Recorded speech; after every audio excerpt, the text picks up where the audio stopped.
आदि सद्गुरु सर्वात्माओं के सद्गुरु सर्व सृष्टि के सद्गुरु सद्गुरु सुखराम जी महाराज ने धन्य हो धन्य हो धन्य हो।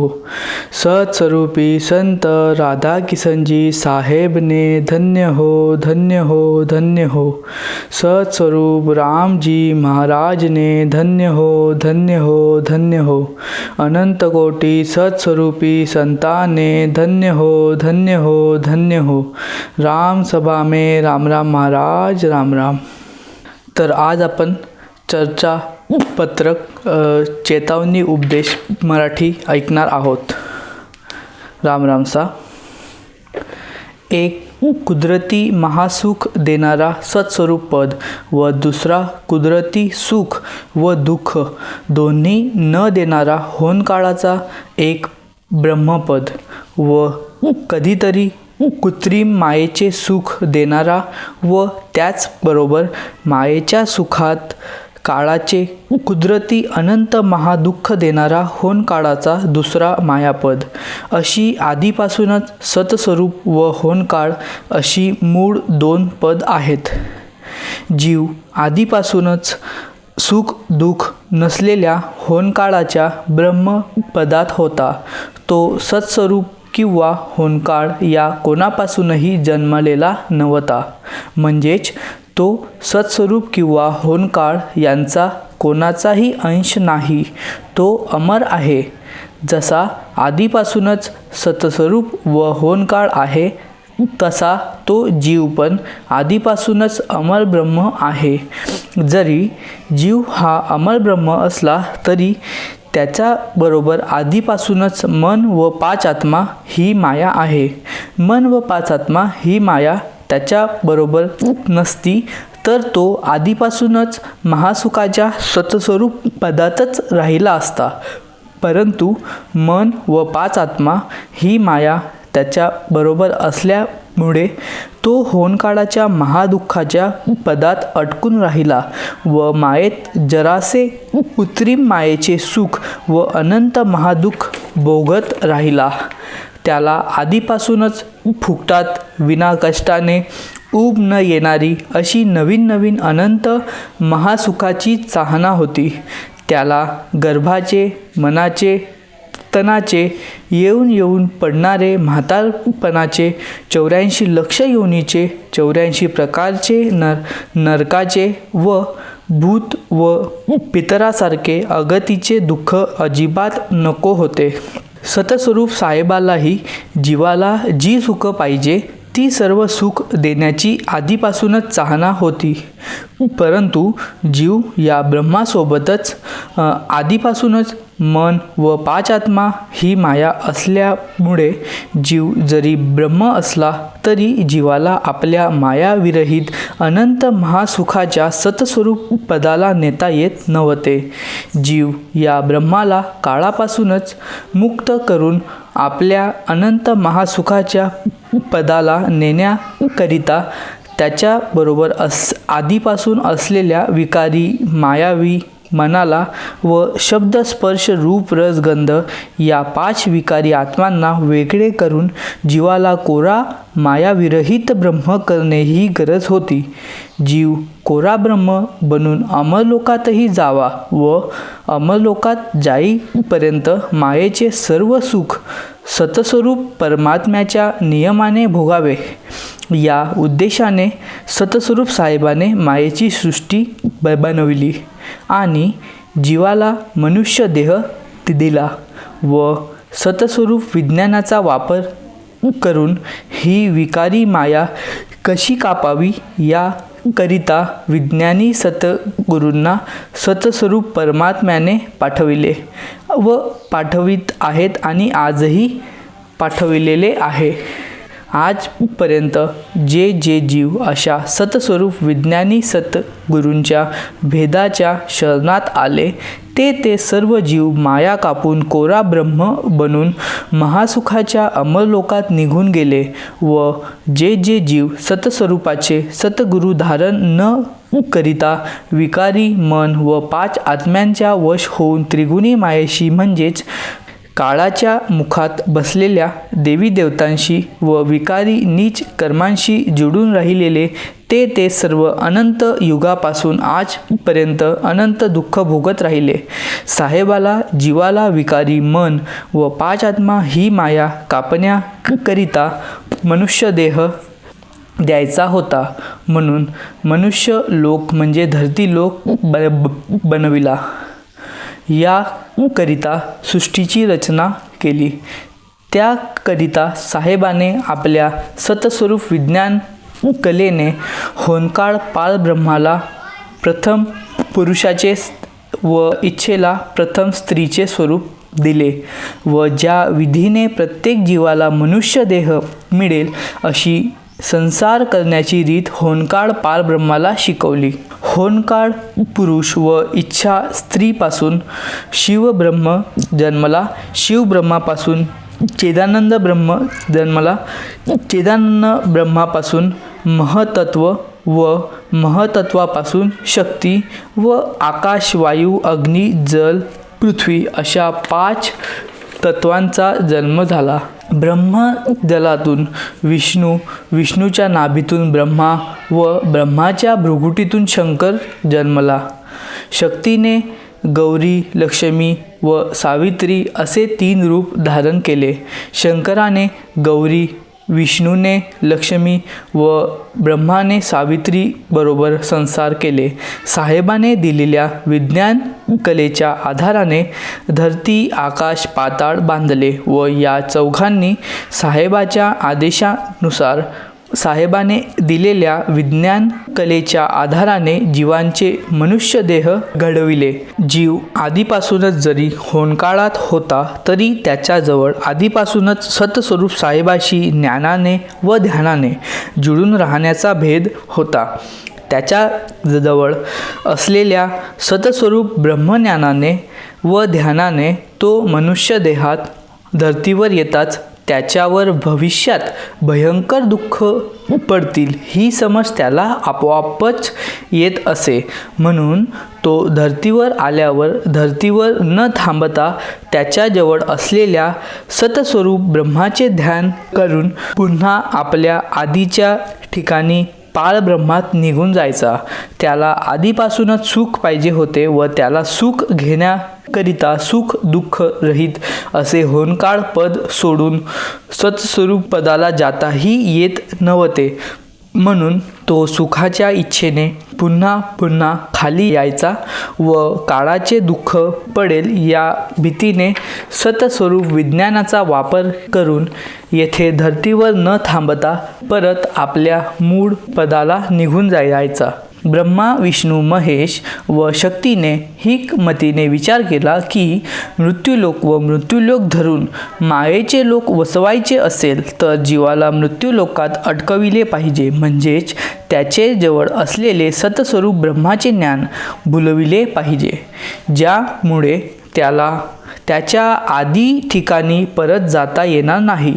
ब्रह्मा, विष्णू, महेश व शक्ती हे जाणत होते की जीव हा ब्रह्म असल्यामुळे सतस्वरूप ब्रह्मज्ञान कधीही भुलणार नाही. परंतु जीव हा जरी ब्रह्म असला तरी तो एकटा नाही. त्याच्या बरोबर मन व 5 आत्मा ही माया आहे. हेही ब्रह्मा, विष्णू, महेश व शक्ती चांगल्या तऱ्हेने जाणत होते. ब्रह्मा, विष्णू, महेश व शक्ती यांनी हेही चाचपले की जीव ब्रह्माप्रमाणे जीव ब्रह्माच्या बरोबर असलेल्या मन व 5 आत्मांना सुखाची चाहना आहे. मन व 5 आत्मा ही माया काळरहित अशा अमर लोकाचे सुख घेऊ शकत नाही. उलट मायेचेच सुख घेऊन मायेतच राहू शकते. म्हणून जीव ब्रह्माच्या बरोबर असलेले मन व 5 आत्मा या मायेला लागणारे मायेचे सुख दिले की मन व 5 आत्म्याच्या बरोबर कडकडीत जुडलेला जीव आपोआपच मृत्यूलोकात अटकेल. याकरिता जीवाबरोबर असलेल्या मनाला व 5 आत्म्याला भावेल असे मायेचे अनेक सुखाचे जाळे रचावे, म्हणजेच हा जीव आपोआपच अटकेल व मायेचा मृत्यूलोक रचेल. याकरिता ब्रह्मा, विष्णू, महेश व शक्ती यांच्यापैकी प्रथम ब्रह्माने मायेचे सुख देण्याकरिता 4 वेद बनविले. त्यातील ऋग्वेद, सामवेद, अथर्ववेद, यजुर्वेद या 4 वेदात जीवाच्या मनाच्या व जीव ब्रह्मा बरोबर असलेल्या आत्म्याच्या सुखाचे अनेक भिन्न भिन्न भेद दाखविले. या सुखाच्या विद्या समजविण्याकरिता ब्रह्माने त्यातील पारंगत असे 88,000 ऋषी मृत्यूलोकात पाठविले. या ऋषींनी जगात येऊन जत, सत, तप, यज्ञ आदी सुख मिळविण्याच्या अनेक मायेच्या क्रिया करणी दाखवल्या. जीवाला मंत्र जपून आकाशमार्गाने उडणे, जमिनीत गाडून अनेक किलोमीटर जमिनीच्या बाहेर निघणे, 2 भुजांच्या ऐवजी 4 भुजा धारण करणे, पायावर जमिनीसारखे चालणे व जीवाच्या मन व 5 आत्म्याला भावेल असे अनेक मंत्राचे प्रयोग जीवाला करून दाखविले. अशा प्रकारे ब्रह्माने जीवांना असे अनेक भिन्न भिन्न सुखात प्रलोभित करून अटकविण्याचा पूर्ण प्रयत्न केला, परंतु एकही जीव ब्रह्माने दाखविलेल्या सुखाच्या लोभात बांधला नाही. उलटा सतस्वरूप ध्यान करून आपल्या आधी घरी परतत गेला. ब्रह्मा, विष्णू, महेश व शक्ती यांना तर जीवांना अडकविण्याकरिता सतस्वरूप ब्रह्मज्ञान सोडविण्याचे होते, म्हणून ब्रह्मा अपयशी ठरल्यावर सुद्धा विष्णूने जीवाला अडकविण्याचे प्रयोग केले. विष्णूने रिद्धिसिद्धीच्या अनेक मायेच्या सुखाच्या कला जीवाला व त्याच्या मन व 5 आत्म्याला भावेल असे करून दाखविले. या रिद्धिसिद्धीच्या करामती जीवांना शिकविण्याकरिता कलाधारी अवतार निर्माण केले. जीवाला सुख मिळेल अशी राजरीत आणली. आपसात देणे घेणे, रुपया पैसा असा व्यवहार निर्माण केला, परंतु जीव काही केल्या सतस्वरूप ब्रह्मज्ञान सोडत नव्हता. शिव व शक्तीने जीवाला फक्त मायेचे सुख दिल्यास जीव सतस्वरूप ब्रह्मज्ञान कधीही सोडणार नाही, ही कसर हिकमतीने शोधून काढली. हा जीव मायेच्या सुखाकरिता हौसेने खाली येतो, परंतु काळाचे दुःख लक्षात येताच परत आपल्या आधी घरी जातो. म्हणजेच जीवाला फक्त सुख दिल्यास जीव जाळ्यात कधीही अटकणार नाही. तो अटकला पाहिजे म्हणून त्याला सुखाबरोबर दुःख दिले पाहिजे. याप्रमाणे ब्रह्मा विष्णूने केलेल्या सुखाबरोबर शिव व शक्तीने ज्या ज्या दुःखाने जीव मायेत अटकेल असे अनेक भिन्न भिन्न दुःख पैदा केले. ब्रह्मा विष्णूने पैदा केलेल्या ज्या सुखात रोग पैदा करता येतील असे सुख शिव शक्तीने प्रथम शोधले व ती सुख जीवाला प्रथम घेऊ दिलीत व ते सुख जीव घेताच त्या सुखात शिव शक्तीने रोग उत्पन्न करून दिले.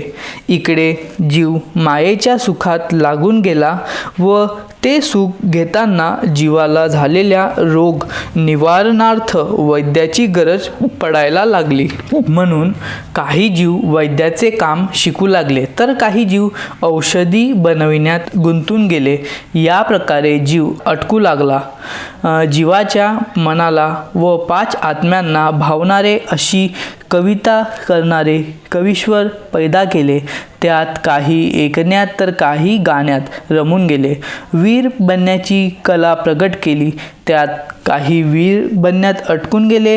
जीवांमध्ये काम, क्रोध, मोह, ममता असे स्वभाव पैदा केले.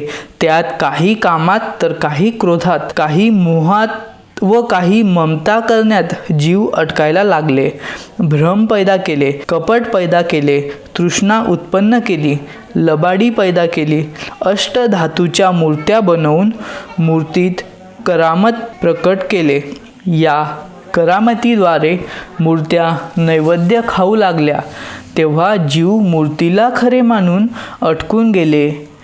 हे सर्व कर्म करण्यात जीवाला भूक लागू लागली, म्हणून काही जीव भूक निवारणार्थ अन्नधान्य उत्पन्न करण्यात लागून गेलेत. विषारी प्राणी, सर्प, विंचू, त्याचप्रमाणे डायनासोरसारखे उदंड प्राणी बनविले, यांच्यापासून संरक्षण करण्यात लागून गेले. अशा प्रकारे सत्स्वरूप ब्रह्माचे ज्ञान भुलून गेले. यंत्र, मंत्र, तंत्र, झाड झपाटा शिकवणारे 6 दर्शनी बनविले. यंत्र, मंत्र, तंत्र, झाड झपाटा यात कसे सुख आहेत हे 6 दर्शनी जीवांना दाखवायला लागले. त्यात जीव अटकून गेले. दिवसा या उद्यमात लागायचे, त्यामुळे थकवा यायचा. म्हणून रात्री थकवा हरविण्याकरिता झोप कशी घ्यायची ही कला शिकवली. त्यामुळे जे न अडकलेले काही जीव दिवसा सत्स्वरूप विज्ञान साधता न आल्यामुळे रात्री सत्स्वरूप विज्ञान साधायचे व आधी घरी जायचे. ते आधी घरी न जाता अटकायला लागले. याचप्रमाणे जीव अटकायला लागले. अशा प्रकारे ज्यात कर्म लागणार नाही असे जवळ असलेले सत्स्वरूप ब्रह्मज्ञान भुलून गेले व कर्म लागेल अशा त्रिगुणी मायेत रमून गेले.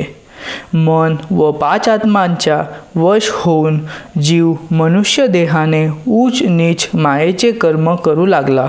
त्रिगुणी मायेशी नवीन क्रिया करून केलेल्या कर्मांना क्रियमान कर्म असे म्हणतात.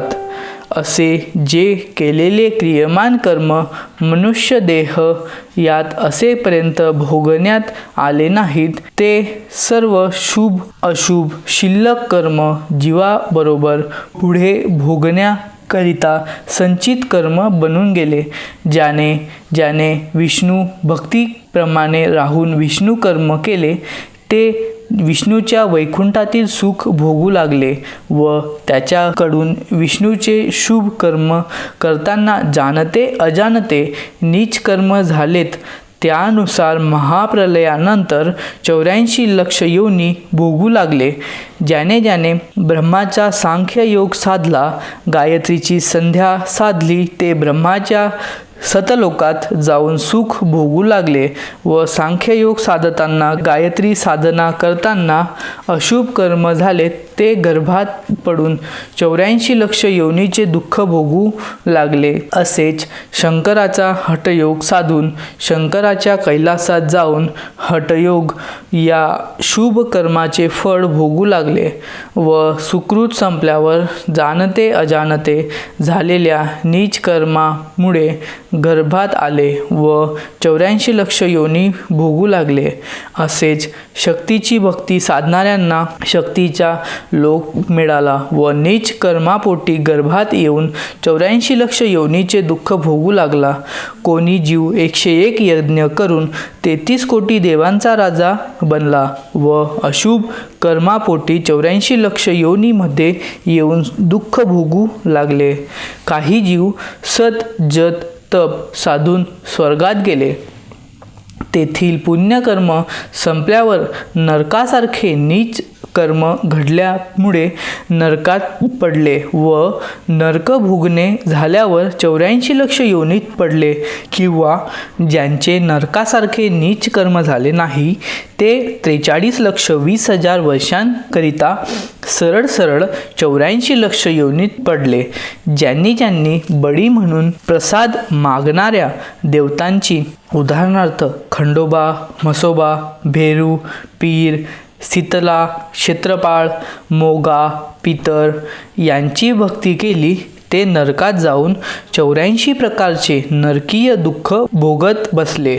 तेथील महादुःख संपल्यावर त्यांच्यावर 43 लक्ष 20,000 वर्षाच्या 84 लक्ष योनीचे दुःख पडले.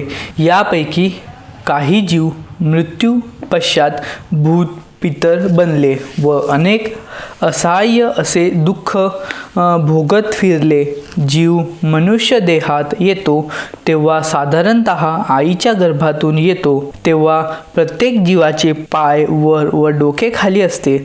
उलट्या स्थितीत 9 महिने लटकण्याचे दुःख भोगले. गर्भात असताना आईच्या पोटातील किळस येते असे मैला पाणी वारंवार तोंडात येण्याचे दुःख भोगले. गर्भवती आई लवकर चालली तेव्हा गर्भातील जीव दुःख सहन होणार नाही असा बेहाल होऊन दुःख भोगले. गर्भवती माता जेव्हा ओझे उचलत होती तेव्हा जीवाला फार भारी दुःख होत होते. ते दुःख भोगले. गर्भवती आई अधिक जेवण करायची तेव्हा जीवाचा देह गळत होता. हे देह गळण्याचे दुःख सहन होत नव्हते असे दुःख भोगले. गर्भाला लागूनच जठर असते. जठराच्या उष्णतेमुळे गर्भकुंडातील पाणी गरम होते. हे गरम पाणी जीवाच्या नाजूक देहाला सहन होत नव्हते असे 9 महिने दुःख झोजले. अशा प्रकारे गर्भातील वर्णन करू शकत नाही असे अनेक लहान मोठे दुःख खूप भोगलेत. देह धारण केल्यामुळे आधी म्हणजे मनाचे, व्याधी म्हणजे तनाचे व उपाधी म्हणजे जीवाचा काहीही संबंध नाही असे अनेक दुःख पडलेत ते भोगले. नीच भक्तीच्या जीवाला किंवा नीच कर्मी जीवाला अंतिम समयी यमाचे दूत घ्यायला येतात. तेव्हा हे यमदूत जीवाच्या शरीरात प्रवेश करतात व जीवाच्या देहाला कितीही यातना दिल्या तरी देह सुटणार नाही व जेवढ्या यातना दिल्यात त्या सर्व यातना दिल्यापेक्षा जास्त लागतील असा देह बनविला. हे यमदूत जीवाच्या डोक्यावर घन, गुरूज, घुसा अशा प्रकारचे हत्यारे वापरून मार देतात. जीवाला आपल्या विक्राळ मोठमोठ्या दातांना वाजवून भिववितात तर काही यमदूत त्याच्या गळ्याच्या नसा तोडून खातात. जीवाच्या गळ्यात फाशी टाकतात. मृत्यू लोकातून यमलोकापर्यंत नेताना रस्त्यावर तऱ्हेचे दुःख भोगवितात. यम रस्त्यात जीवाला दुःख देणारी एक अद्भुत नदी असते. त्या नदीतून हे यम त्या जीवास चालवितात. त्या नदीतील पाणी अग्नीसारखे गरम व रक्तासारखे लाल असते. नदीत तीक्ष्ण खिळ्यासारखे काटे असतात. अशा नदीतून हे यम गळ्यात फाशी टाकलेल्या जीवाला नेत असतात. त्या फाशीचे दोर रेड्याला बांधून अनेक जुलूम करतात. ओढत यमद्वारात यमराजासमोर घेऊन जातात. हा यमराज फार जालिम आहे, फार जुलमी आहे, फार विक्राळ आहे. त्या यमराजाच्या हाताखाली 14 यम असतात. तेही विक्राळ जुलमी आहे. प्रत्येक यमाच्या हाताखाली जीवाला पकडून आणण्याकरिता व जीवाला नाना प्रकारचे मार देण्याकरिता 14 कोटी यमदूत 84 लक्ष प्रकारच्या हत्याराने सज्ज असे जीवाला मार देण्याकरिता तयार असतात. अतिशय नीचकर्मी जीवाला 14 कोटी यमदूत व 14 यम यांच्यापेक्षा जास्त जुलूम करण्याचे बळ व कला असलेल्या यमराज जातीने आपल्या जुलूम दरबारात असहाय्य दुःख भोगवित नेत असतो. केलेल्या कर्माप्रमाणे यमराज 84 लक्ष प्रकारच्या हत्याराने सहन न होणाऱ्या यातना देतो. यापेक्षा अति कठीण असे अगतिचे दुःख जीवावर पडतात. याच्या दुःखांची वयोमर्यादा नसते. याच्या कुळात कोणी सतस्वरूप विज्ञानी संत झाला तरच हे त्याच्या योनीतून सुटतात. नाहीतर युगानयुग अनेक विधीचे दुःख सहन करत याची सुखांकरिता अतिशय अतृप्त असे दुःख भोगीत भटकत राहतात. प्रत्येक जीव 84 लक्ष योनीत पडतो. 84 लक्ष योनीत जरायुज, अंडज, उद्वीज, अंकुर अशा 4 खाणीची बनलेली आहे. यात मनुष्य देह सोडून अन्य 83,99,999 योनीत पराधीन पडून पलापलात तनाचे मनाचे येऊन पडणारे दुःख भोगत राहतात. हे सर्व दुःख भोगल्यानंतर मनुष्य देह मिळतो. तोही मनुष्य देह गर्भाचे अतिशय दुःख झेलतो तेव्हा मिळतो. अशा मनुष्य देह मिळाल्यावर परत जास्तीत जास्त जीव मन व 5 आत्माच्या सुखात वश होतात. ते जराशे स्वर्गाधिकाचे मायेचे सुख मिळवतात व अनंत गर्भाचे व 84 लक्ष योनीचे दुःख भोगतात. तर काही नरकाचे असहाय्य असे अनंत दुःख आवागमनाचे 84 लक्ष योनीचे 43,20,000 वर्षांपर्यंत दुःख भोगतात. या प्रकारे काही जीव विष्णूची नवविद्या भक्ती, ब्रह्माचा सांख्ययोग, शंकराचा हठयोग, इंद्र प्राप्तीचे 101 यज्ञ, स्वर्ग प्राप्तीचे सत जप तप साधून स्वर्गाधिकाचे जरासे मायेचे सुख भोगतात.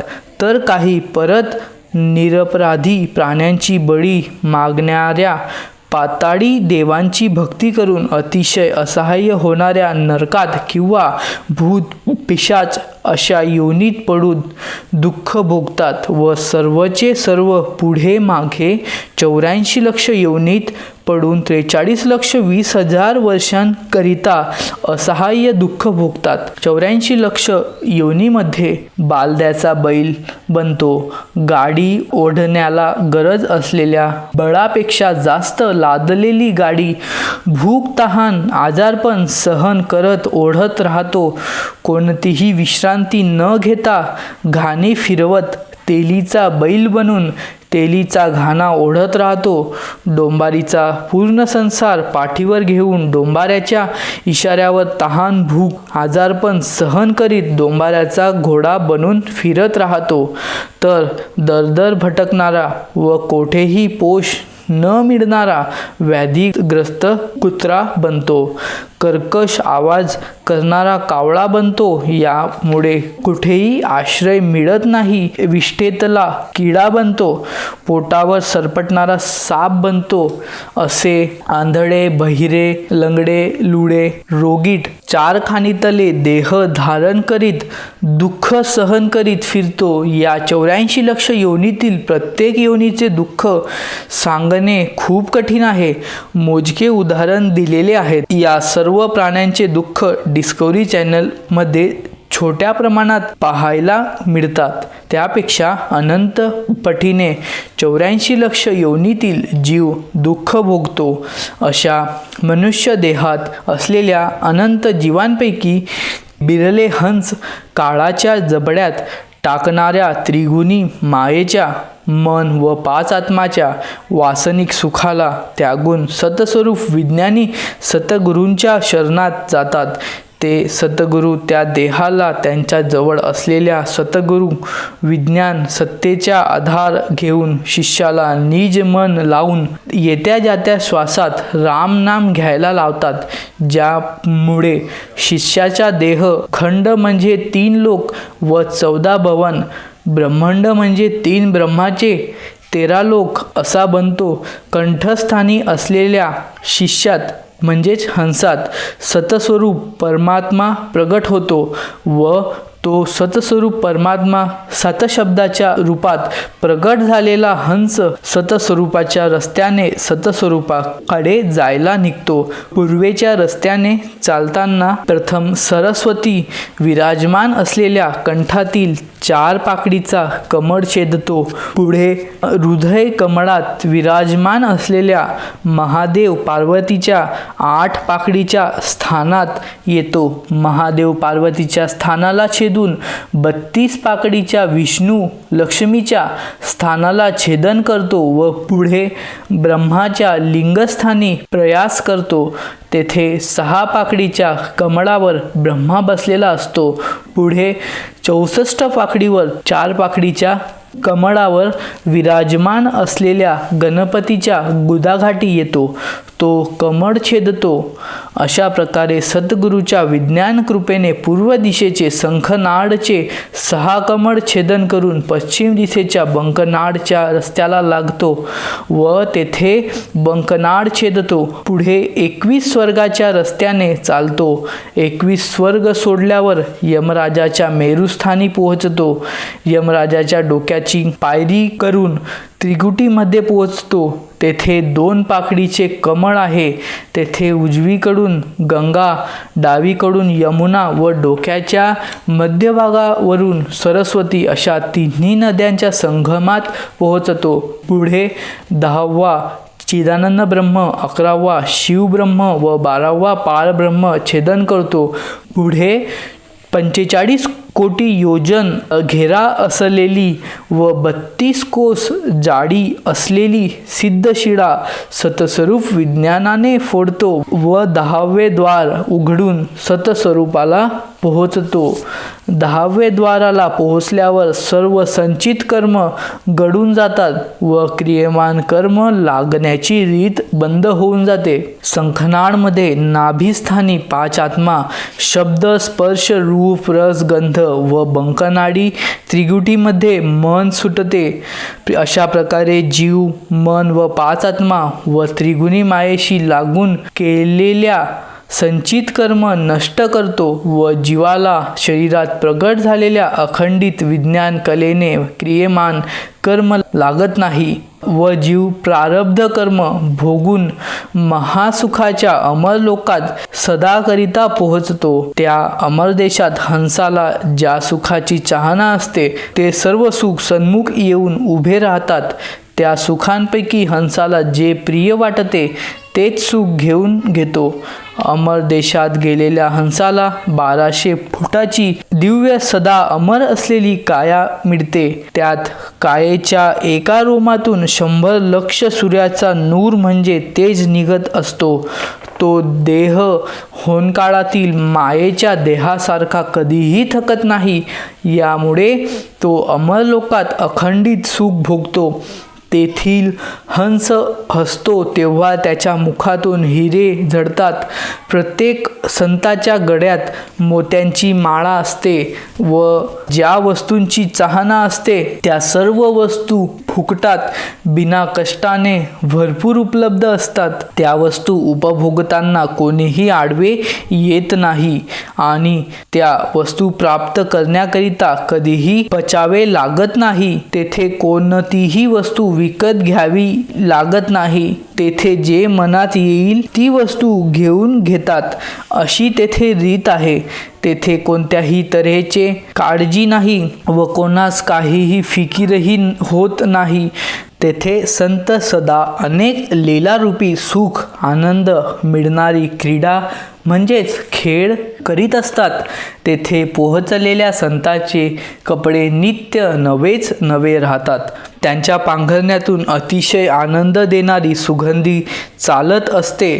तेथील संत अमृताने अंघोळ करतात म्हणून त्या देहास अतिशय हंसाला भावणारा रूप चढून येतो. तेथे सुख घेण्याकरिता लागणारी सर्व संपत्ती आहे. तेथे संतांना राहण्याकरिता हीर भवन, मोती भवन, रत्न भवन, ज्ञान भवन, चिंतामणी भवन आदी असे 16 प्रकारचे बंगले आहेत. प्रत्येक बंगल्याला मण्यांचे चौक, लालचे चौक, चिंतामणीचे चौक असे 8 प्रकारचे अतिशय सुशोभित 8 प्रकारचे चौक असतात.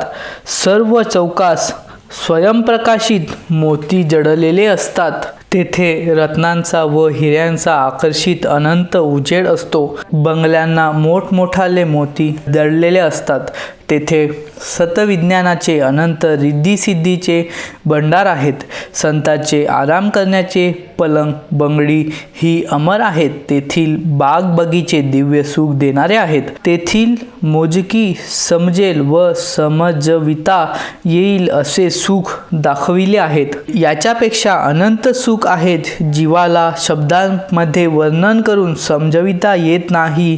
ती सुख घेतल्यावरच समजतात अशा प्रकारचे अमर देश हा अनंत महासुख देणारा देश आहे. अमर लोकात कोणीही गरीब नाही.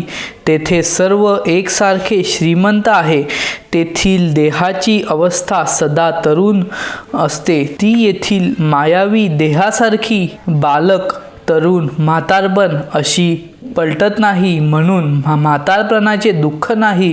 तेथील देह अमर आहे, मरत नाही. म्हणून परत जन्मने नाही म्हणजे गर्भात येणे नाही म्हणजे गर्भाचे दुःख नाही. तेथील संतांना मन व 5 आत्मा ही माया नाही व तेथे त्रिगुणी माया नाही.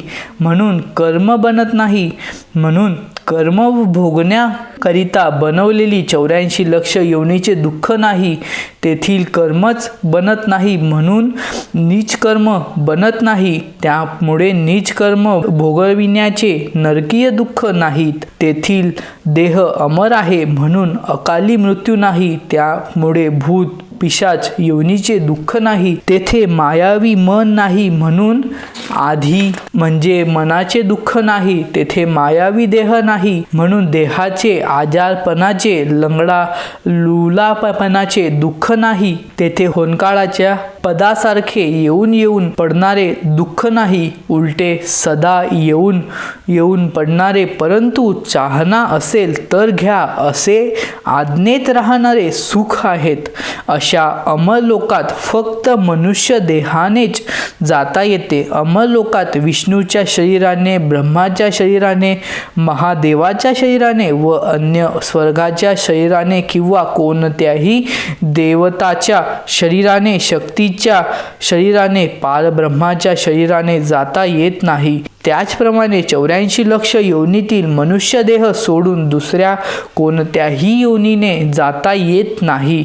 नरकातील व पाताळातील देहाने, राक्षसी देहाने, भूत पिशाच देहाने जाता येत नाही. तेथे फक्त मनुष्य देहानेच जाता येते. म्हणून 84 लक्ष योनीच्या फेऱ्यातून सुटण्याकरिता व सर्व दुःखातून मुक्त होण्याकरिता मनुष्य देह महान आहे. आधीपासून 3 पद आहेत. तेथे होनकाळाच्या गुरु भेदाने किंवा मायेच्या ब्रह्मा, विष्णू, महादेव व शक्ती भेरू, शीतला आदी गुरुने दिलेल्या भेदाने जाता येत नाही. स्वतस्वरूपाच्या गुरुने दिलेल्या भेदानेच जाता येते. माया हा पद असत आहे. होनकाळाच्या उरामध्ये माया भोगण्याची वासना आहे. म्हणून होनकाळ हे सत दिसत असेल तरी असत आहे. अशा गुरूंना जरी जगात सतगुरू संबोधिले असेल तरी ते सतस्वरूपाचे गुरु नसल्यामुळे, सत या पदाचे गुरु नसल्यामुळे सतगुरु नाहीत. माया पदाचे गुरु असल्यामुळे माया गुरुच आहेत. माया ही नश्वर आहे. गर्भात येण्याचे पद असल्यामुळे नश्वर गर्भात येण्याच्या पदाचे सतगुरु आहेत.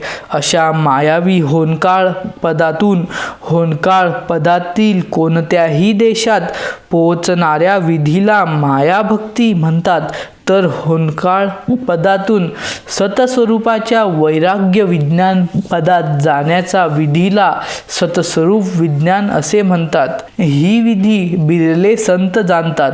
ही विधी महाराष्ट्रातील सतस्वरूपी संत नामदेवजी, सतस्वरूपी संत राकाजी, सतस्वरूपी संत बाकाजी, राजस्थानमधून सतस्वरूपी संत दादूजी, सतस्वरूपी संत दर्यावजी, सतस्वरूपी संत पिपाजी, सतस्वरूपी संत रामचरणजी, पंजाबमधून सतस्वरूपी संत नानकजी, काशीतून सतस्वरूपी संत कबीरजी आदी असे मोजकेच संत जाणत होते. आज राजस्थानमधील आदि सद्गुरू सुखरामजी महाराज यांच्या सत्तेच्या कृपेने अनेक संत ही भक्ती जाणत, अनेक संत आदि सद्गुरू सुखरामजी महाराजांची भक्ती धारण करून अमर लोकात पोचून गेलेत व अनेक पोचून राहिलेत. आदि सद्गुरु सर्व आत्माओं के सद्गुरु सर्व सृष्टि के सद्गुरु सद्गुरु सुखराम जी महाराज ने धन्य हो धन्य हो धन्य हो। सत्स्वरूपी संत राधा किशन जी साहेब ने धन्य हो धन्य हो धन्य हो। सत्स्वरूप राम जी महाराज ने धन्य हो धन्य हो धन्य हो। अनंत कोटि सत्स्वरूपी संतान ने धन्य हो धन्य हो धन्य हो। राम सभा में राम राम महाराज राम राम।